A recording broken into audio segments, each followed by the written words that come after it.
গতকালকে কক্সবাজার জেলায় ওপেনলি ছাত্রলীগের সবচেয়ে বড় মিটিং হয়েছে। আমরা মনে করি স্বরাষ্ট্রমন্ত্রী সালাউদ্দিন আহমেদের ইচ্ছা ছাড়া, আশ্রয় ছাড়া, পুলিশ এবং প্রশাসনের সহযোগিতা ছাড়া,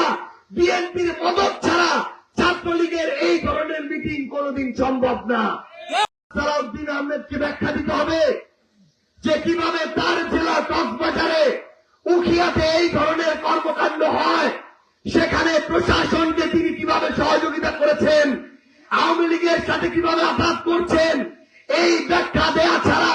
স্বরাষ্ট্রমন্ত্রী হিসেবে মুখ দেখানোর মতো তার যদি ন্যূনতম ব্যক্তিত্ব থাকে তিনি আমাদের সামনে মুখ দেখাবেন না। বাংলাদেশের 63টা জেলায় আইন শৃঙ্খলার অবস্থা একরকম থাকবে,